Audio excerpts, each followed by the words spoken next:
જય શ્રી કૃષ્ણ. આજના વિડીયોમાં આપણે વાત કરીશું વંદન ભક્તિ, જે નવદા ભક્તિનો છઠ્ઠો પગથિયું છે. તો વંદન એટલે શું?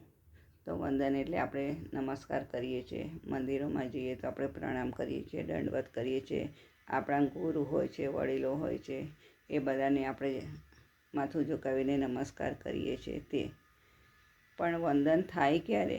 જ્યારે આપણા મનમાંથી અહંકાર ઓગળી જાય તો જ આપણું માથું શીશ બીજા સામે ઝૂકી શકે એમ.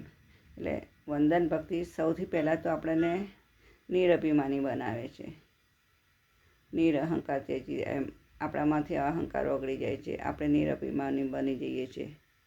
અને સામેવાળી વ્યક્તિના ગુણ દોષ બધું ના જોતા આપણને એમના પ્રત્યે શ્રદ્ધા જાગે છે અને આપણે એમ આપોઆપ આપણું મસ્તક એમને ઝૂકી જાય છે. એ છે વંદન ભક્તિનો પ્રભાવ.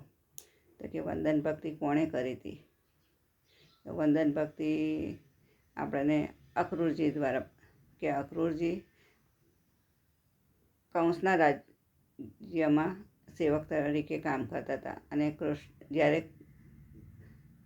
કંસે અક્રૂરજીને કૃષ્ણને લેવા માટે મોકલે છે એમ, કે જાઓ જઈને કૃષ્ણને લઈ આવો એમ.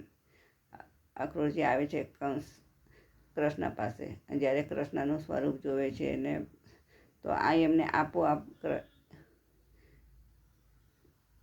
દંડવત પ્રણામ કરીને ઝૂકી જાય છે. અને એમને પણ એમ લાગે છે કે ના, કૃષ્ણ ભગવાન છે એમ. તો આ દંડવત અક્રૂરજી દ્વારા આપણને વંદન ભક્તિ